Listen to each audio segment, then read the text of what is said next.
Okay, I'm making this video because of an incident that happened recently where I was uh, terminated and not given a reason for it.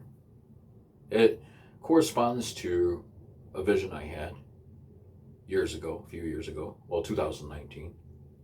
In 2019, I contracted a rare strain of influenza. It turned into double pneumonia and sepsis. I was sitting on the living room couch and I went out and I was breathing like, this is what my son told me. Um, he contacted the ambulance and they transported me to St. Franciscan's Hospital, which used to be St. Margaret's Hospital in Hammond, Indiana. Um, when I entered the hospital, um, I went out, but I wasn't breathing. They connected me to a ventilator, but I was unresponsive to the ventilator. I was dying. Um, they decided, the doctors there decided to induce a coma to get me to accept the ventilator. I remember that.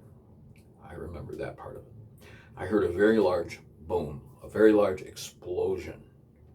And then I seen green in front of my face. And then all of a sudden I was hovering over the living room couch at the house where I grew up in the 70s, my parents' house. And I could see this little brown dog. It was my dog. I was given that dog as a gift when I was very, very young. We called her Pug, half dachshund, half chihuahua, beautiful, sweet little angel dog, I called her. I was hovering over the couch and I could see her laying on the couch and she looked so peaceful. She was sleeping. And then all of a sudden I just disappeared and I went to this very beautiful place, very beautiful. And I was met by a woman, a very beautiful woman, blonde-haired woman, very attractive.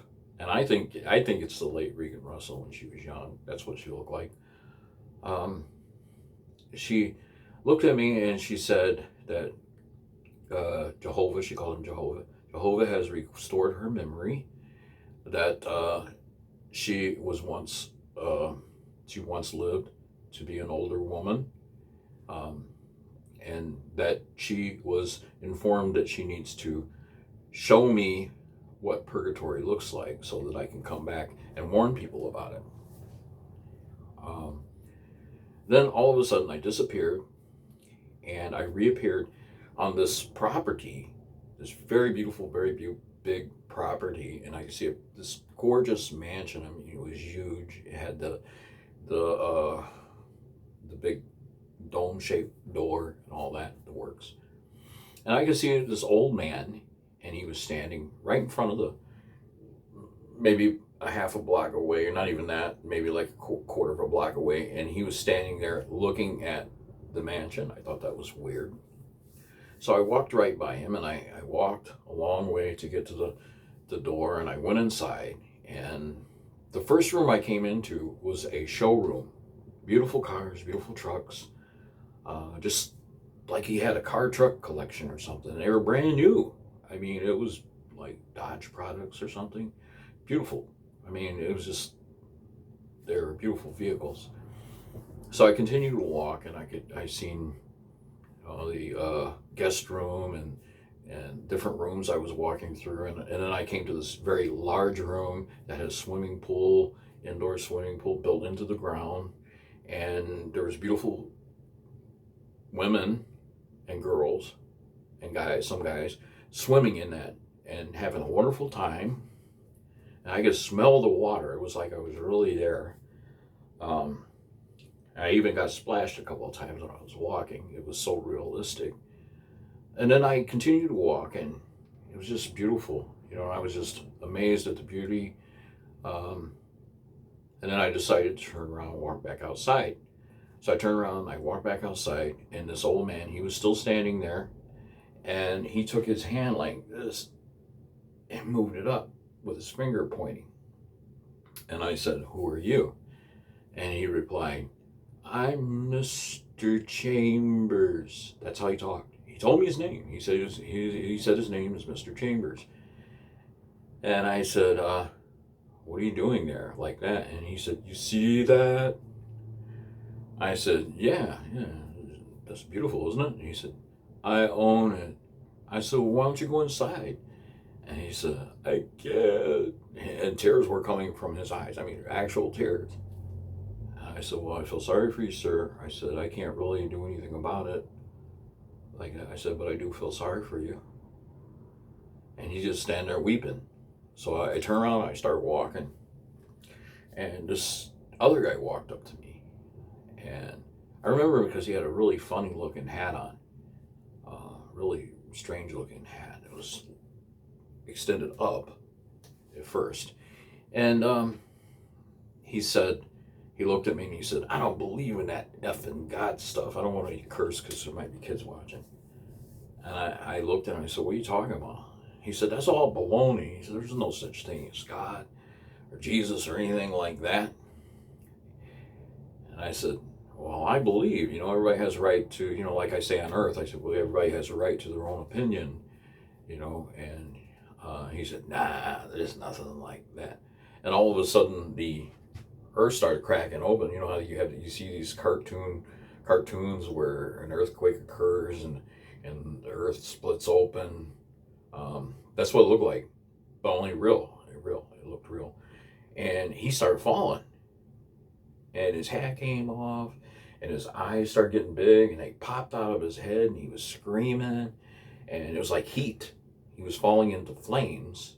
It was so immensely hot that it was burning him. His ears melted into his face. His nose melted into his face. It was pure horror.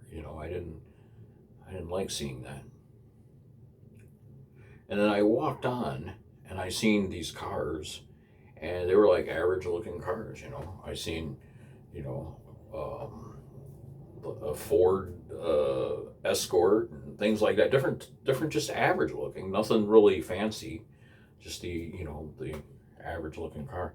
And then I came to this black Kia Rio, what I drive now. This is before I got this car. And I didn't realize it until after I actually purchased the car, that it's the same car from my vision. Okay. I got in that car. The guy asked me, he said, do you like this car? I said, yeah, I like it. He said, do you want to sit in it? I said, yeah, I want to sit in it. Can I? Like that? And he said, yeah, go ahead. It's your car.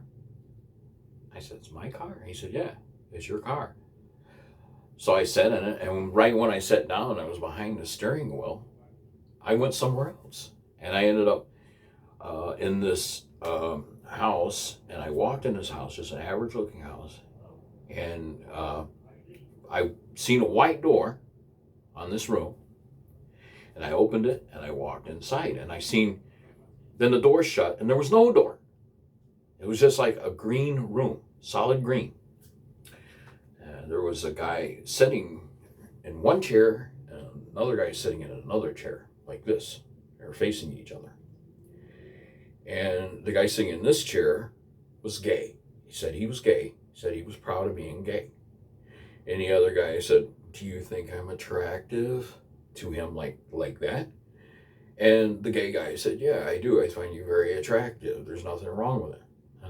And this guy over here, his lips started growing. He said, kiss me, baby, kiss me. And you could smell feces coming from his lips. His lips started turning into the color of feces. And the whole room was permeated with feces. And this guy starts running around the room.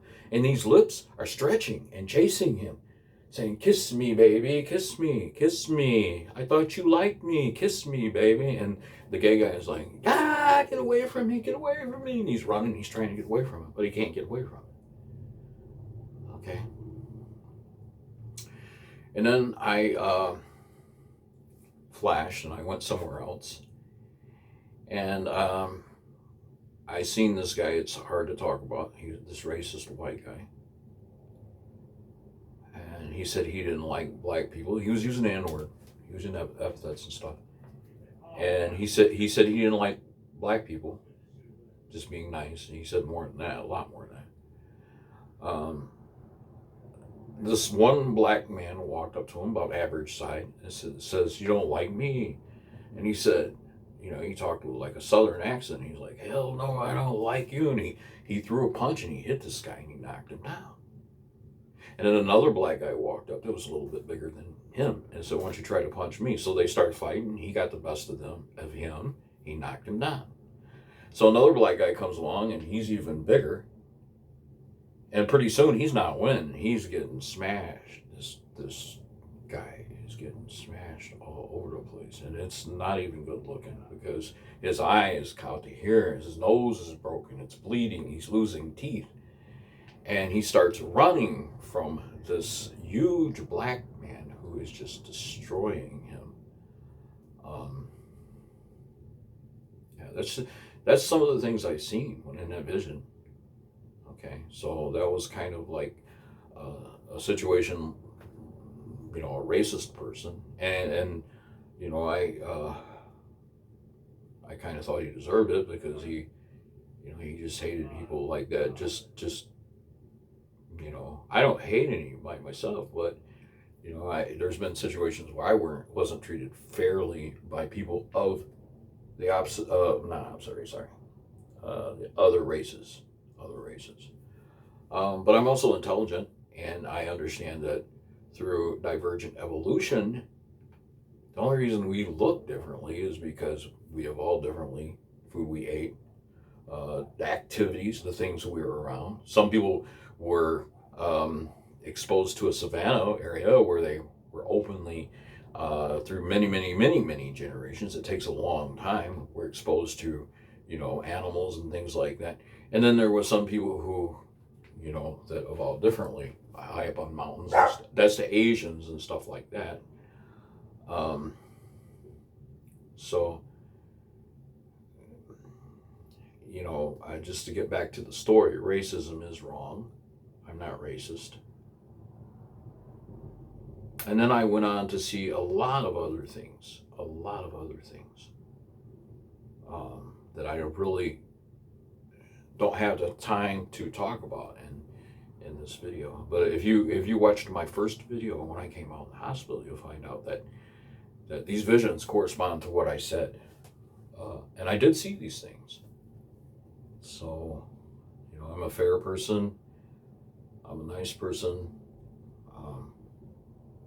But I being honest, I did see these things. Finally, when I first came out of the coma, I was laying on the hospital gurney, and I noticed I couldn't move my arms and legs. And I turned around and I looked at the clock, and I seen two numbers for each. 2 numbers in that clock, like 12 o'clock, 12 o'clock, 1 o'clock, 1 o'clock, 2 o'clock, 2 o'clock, 3 o'clock, 3 o'clock. And a nurse came walking in, and she said, "You're awake?" And when I remember the first thing she said, "You're awake?" I had my eyes open, and I could see these demons, 3 demon heads, and they had horns, and they were making this atrocious noise, like that. That's what it sounded like. And their eyes were bugging out, and they looked like humans with very large heads, and they were blowing these horns. I seen this. I was wide awake, and I couldn't talk, but I could kind of whisper, and I said, "God, please take this away. Please take this away, God." And the same nurse a few minutes later came into the room, and they weren't there anymore. So I believe now.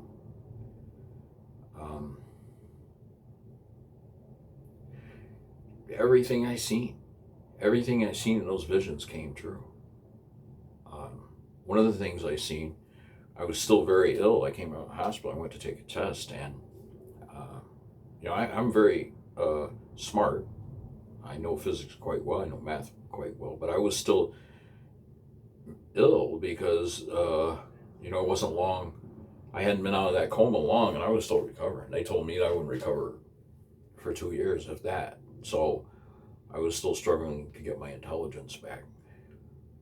I went to take a test at Ivy Tech, and although I came close to passing it, I didn't pass it. I went in there to take that test, and I could see these guys looking at me like devils, man. And this one guy, he's just looking at me like, and it was weird because I went to take that test and all this frustration came back and I could see that vision and I couldn't think clearly, but uh, everything I seen in my visions, everything I seen in my visions, that was my son. Everything I seen in my visions though came true. And um, I just hope this helps somebody to realize that, yeah, we're dealing with a real situation here. I do believe in God. I do believe that Jesus Christ died on the cross for my sins, and he came back on the third day. For a long time after I came out of the coma, there's this thing that I believe that demons can lie dormant in you if you go to the other side, and they can really bother you, and they can really affect the way you live and the way you talk and the way you think. And I think that happened to me too. So, but I've been working on purification process. I'm asking God to help me. But hopefully somebody will watch this video and realize that we're dealing with a real situation here. If you are in a vision, you're in a coma and you're seeing these things, and seeing them in the vision is one thing, but what about if you come out of the coma and those things actually happen in real life? That's a different thing. That's what happened to me. Oh, I got one more thing I want to tell you about. My son has this friend, everybody calls him Memo, I don't know why, but he came up to visit me when I was in the coma. And I seen him. I raised up, but I didn't raise up. I was in the coma. I was out. I raised up. I walked over to him. I shook his hand. And then I went back to the hospital gurney and I laid back down. He said that did not happen, that I was in a coma, that it did not happen, that I just laid there the whole time. Okay, so there is something to this. There is something to the spiritual world. There is. There's another side. And my advice to everybody is to ask God to forgive them, like the Bible states. That's my advice. I don't know what you're going to do. I can't tell you what to do. But my advice is to ask God to forgive you of your sins and to accept Jesus Christ. Okay, thank you for watching.